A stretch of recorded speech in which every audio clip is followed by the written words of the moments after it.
NEET छात्रों को रेखा सरकार ने दी राहत। परीक्षा वाले दिन डीटीसी बसों में मुफ्त होगी यात्रा। एडमिट कार्ड दिखाने पर मुफ्त यात्रा कर सकेंगे छात्र। रोहिणी के सब रजिस्ट्रार दफ्तर में अव्यवस्था देख सीएम रेखा गुप्ता ने नाराजगी जताई है। एक सप्ताह में व्यवस्था सुधारने के लिए सख्त निर्देश दिए। सीएम की भ्रष्टाचार और अनावश्यक देरी पर अधिकारियों को चेतावनी, कहा शिकायत मिलने पर होगी कठोरतम कार्रवाई। देश भर में 12 जगहों पर एनआईए की छापेमारी। आतंकी नेटवर्क के खिलाफ 4 राज्यों में 12 जगहों पर एनआईए की छापेमारी। 4 राज्यों में 12 जगहों पर एनआईए ने रेड की कार्रवाई की है। यूपी, राजस्थान और बिहार में एनआईए की छापेमारी। महाराष्ट्र में 3, यूपी में 5, राजस्थान में 2 जगहों पर एनआईए ने रेड की कार्रवाई की है। बिहार में 2 जगहों पर एनआईए की छापेमारी देखने को मिली है।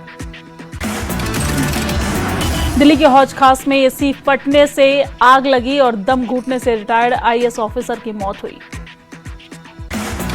हौज खास में आग लगने की घटना में पूर्व आईएएस अधिकारी धनेंद्र कुमार की दम घुटने से मौत हुई है। सूचना पर पहुंची दमकल टीम ने आग पर काबू पाया है। बेटे को सुरक्षित निकालकर अस्पताल पहुंचाया गया। दिल्ली में भीषण गर्मी से लोगों को थोड़ी राहत मिली है। अगले 3 दिन तक भीषण गर्मी से राहत मिलेगी। राजधानी में तापमान में गिरावट दर्ज की गई है। शाहदरा टीबी सेंटर में स्वास्थ्य विभाग ने विशेष अभियान का आयोजन किया। लोगों को टीबी के लक्षण, बचाव और इलाज की जानकारी दी गई है। टीबी से डरे नहीं, समय पर जांच और मुफ्त इलाज का लाभ उठाने की अपील लोगों से की गई है। एसी ब्लास्ट से बचने के लिए सावधानी जरूरी है। एसी टेक्नीशियन अविनाश पांडे के अनुसार एसी को 23 से 24 डिग्री पर चलाना सुरक्षित माना जाता है। दिल्ली एयरपोर्ट पर लगा देश का पहला स्मार्ट मौसम सिस्टम और इस दौरान अब कोहरे और तूफान में भी उड़ान होगी सेफ। बारिश और तेज हवा की वजह से दिल्ली का मौसम सुधरा है। इस दौरान दिल्ली में एयर क्वालिटी इंडेक्स 123 पर पहुंचा। दिल्ली में एक्यूआई सुधरने के बाद ग्रैप 1 हटाया गया। दिल्ली बीजेपी के नए अध्यक्ष बने हर्ष मल्होत्रा। ईस्ट दिल्ली से सांसद हैं हर्ष मल्होत्रा। सीएम रेखा गुप्ता ने हर्ष मल्होत्रा की नई जिम्मेदारी मिलने पर बधाई दी है। बोले हर्ष मल्होत्रा के साथ हम सब ने काम किया है, उनको हम अच्छी तरह से जानते हैं। बीजेपी सांसद प्रवीण खंडेलवाल ने हर्ष मल्होत्रा को दिल्ली बीजेपी अध्यक्ष बनने पर बधाई दी है। बोले कि दिल्ली में भाजपा का जनाधार और बढ़ेगा। हर्ष मल्होत्रा के नेतृत्व में दिल्ली बीजेपी संगठन और अधिक मजबूत होगा। दक्षिण दिल्ली से सांसद रामवीर सिंह विधूरी ने हर्ष मल्होत्रा को दिल्ली बीजेपी अध्यक्ष बनने पर बधाई दी और कहा कि उनके नेतृत्व में और मजबूत होगी पार्टी। सीएम रेखा गुप्ता का बड़ा ऐलान, स्कूल में चलाया जाएगा स्वच्छ शौचालय और हाइजीन जागरूकता अभियान। स्कूलों में आरओ वाटर कूलर और वृक्षारोपण का भी अभियान चलेगा। स्कूल में मेडिकल रूम, मेंस्ट्रुएशन कॉर्नर और वेंडिंग मशीनें लगाई जाएंगी।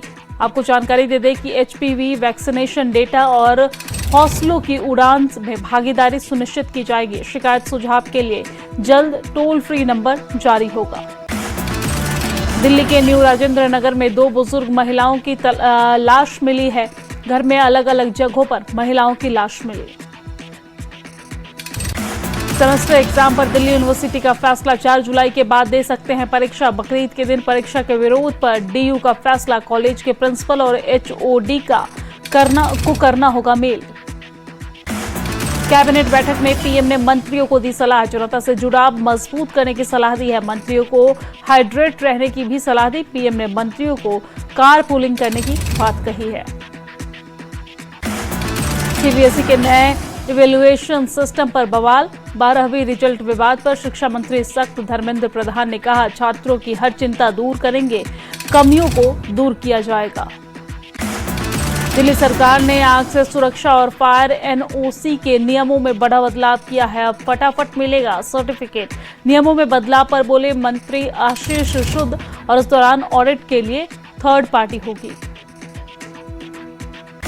भीषण गर्मी के बीच दिल्ली में पानी की किल्लत है। चाणक्यपुरी में पानी की किल्लत से लोग काफी परेशान है। पिछले कई दिनों से चाणक्यपुरी में नहीं आ रहा है पानी।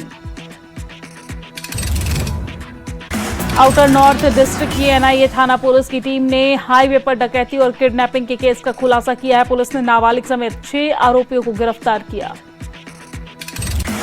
प्रतिबंधित उग्रवादी संगठन के सीपी के सरगना दिलीप सिंह को गिरफ्तार किया गया है। स्पेशल सेल, मणिपुर पुलिस और खुफिया एजेंसियों ने चलाया संयुक्त अभियान। दिल्ली की ज्वाइंट कमिश्नर ऑफ पुलिस मधुर वर्मा ने कहा कि सुरक्षा के इंतजाम के लिए कर लिए गए हैं तमाम काम और पुलिस ने सेंट्रल डिस्ट्रिक्ट में बड़े पैमाने पर इंतजाम किए। दिल्ली जल संकट के बीच हरियाणा ने मुनक नहर के छोड़ा अतिरिक्त पानी और इस दौरान 969.50 क्यूसेक अतिरिक्त पानी छोड़ा गया है। आपको जानकारी दे दें कि यमुना के जल स्तर में गिरावट के कारण वजीराबाद, चंद्रवाल जल संयंत्रों पर इसका असर पड़ रहा था। दिल्ली के अंबेडकर नगर में 1 घंटे के लिए आता है पानी, जिसमें लोग 2 से 3 बाल्टी ही पानी भर पाते हैं। दिल्ली के लाजपत नगर में कैरीमैन सर्विस हुई शुरू। ग्राहक अब helper, folding chair, mobile charging और बच्चों के प्रैम जैसी सुविधाओं के साथ आरामदायक शॉपिंग का अनुभव ले सकते हैं। दिल्ली में 1 जनवरी 2027 से पेट्रोल, डीजल, ऑटो पर रोक को लेकर ऑटो और वाहन चालकों में चिंता है। आपको जानकारी दे दें कि चार्जिंग इंफ्रास्ट्रक्चर बना सबसे बड़ी चुनौती। साउथ दिल्ली के गुलमोहर पार्क में 1 हफ्ते से गंदा पानी मिलने का आरोप है। इस दौरान बदबूदार पानी से बीमार पड़ रहे हैं लोग। टैंकर और पैक्ड वाटर का इस्तेमाल कर रहे हैं। दिल्ली में इलेक्ट्रिक वाहनों को बढ़ावा देने के लिए अब फास्ट चार्जिंग स्टेशनों की बढ़ाई जा रही है संख्या। एनडीएमसी और पीडब्ल्यूडी ने मिलकर मिंटो रोड पर नई फास्ट चार्जिंग मशीन लगाई है। दिल्ली के समयपुर बादली में चाकू की नोक पर लूट का मामला सुलझाया जीजा ही निकला मास्टरमाइंड। पुलिस ने वारदात में इस्तेमाल किया गया चाकू, लूटा गया बैग सहित अन्य सामान भी बरामद किया। तोइशा केस मामले में सीबीआई को गिरिवाला सिंह की रिमांड मिली है। इस दौरान कोर्ट ने 5 दिन की सीबीआई रिमांड पर गिरिवाला को और समर्थ को भेजा। नीट पेपर लीक केस में सुप्रीम कोर्ट में सुनवाई। जुलाई के दूसरे हफ्ते में अब होगी अगली सुनवाई। ईशा फाउंडेशन के सेव सॉइल कावेरी कूलिंग अभियान का दिख रहा है असर। अब तक लगाए गए करोड़ों पौधे, लाखों किसानों को पहुंचा फायदा। कावेरी नदी को पुनर्जीवित करना मकसद है। ईंधन कीमतों की मार से तिमाही में 2,536 करोड़ रुपए का घाटा। ईंधन की कीमत इंडिगो को बड़ा झटका लगा है। इससे कीमतों और प्रतिबंधों से एयरलाइन पर दबाव बढ़ा है। ग्रेटर नोएडा मायचा गांव में आधी रात में घर पर हथियार बंद बदमाशों ने फायरिंग की है। बाल बच्चा परिवार। पुलिस ने मामले में 2 आरोपी को गिरफ्तार किया। गाजियाबाद में जनगणना 2026 में लापरवाही कर्मचारियों पर प्रशासन की सख्त कार्रवाई। गंभीर अनियमितता पाए जाने पर 10 कर्मचारी पर मुकदमा दर्ज हुआ। ग्रेटर नोएडा की सूरजपुर थाना पुलिस ने चोरी करने वाले शातिर गिरोह का पर्दाफाश किया है। 4 आरोपियों को गिरफ्तार किया। ऑटो से करते थे रेकी। 50 लाख के जेवर बरामद। सीबीआई ने होम बायर्स से कथित धोखाधड़ी के बड़े मामले में कार्रवाई की है। सीबीआई ने होम बायर्स धोखाधड़ी मामले में 10 बिल्डर और निदेशकों के खिलाफ दाखिल की है चार्जशीट। ग्रेटर नोएडा के चांदपुर गांव में मोबाइल टावर से गिरकर नेटवर्क इंजीनियर की मौत हुई। सेफ्टी बेल्ट का लॉक टूटने से यह हादसा हुआ। नोएडा में तेज बारिश से घर की दीवार गिरी है। मलबे में दबकर 15 साल का लड़का घायल हुआ।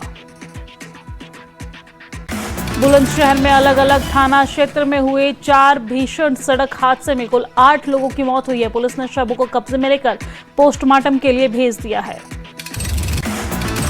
बुलंदशहर में कार ने बाइक सवार 2 लोगों को कुचला है। दोनों की मौत हुई है। सड़क हादसे के बाद कार में जमकर की तोड़फोड़ पथराव का वीडियो सामने आया। मेरठ में कार सवार युवकों ने किया स्टंट, वीडियो वायरल हुआ। बुलंदशहर में सोशल मीडिया पर अवैध हथियारों का प्रदर्शन करना युवक को भारी पड़ा है। पुलिस ने युवक को हिरासत में लिया। बागपत में मामूली विवाद में 2 पक्षों में झड़प हुई। मारपीट का वीडियो हुआ वायरल। मामले में पुलिस जांच कर रही है। मेरठ में ऐतिहासिक नौचंदी मेला शुरू हुआ। चारों ओर रौनक देखने को मिली है। गाजियाबाद के इंदिरापुरम स्थित गौर बिजनेस पार्क में भीषण आग लगी है। अफरा तफरी मची। दमकल विभाग की 12 गाड़ियों ने आग पर कड़ी मशक्कत के बाद काबू पाया।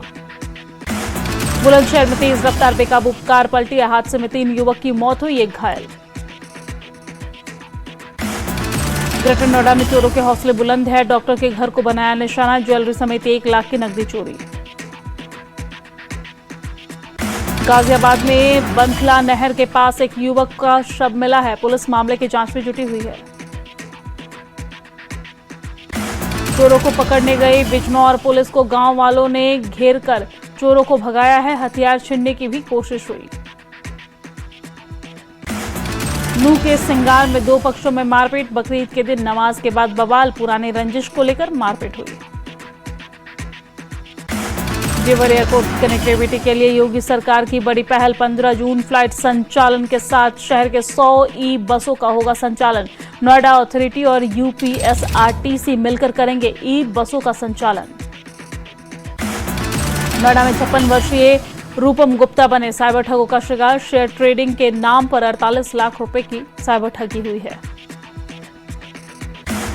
गाजियाबाद में लोनी में मनाई गई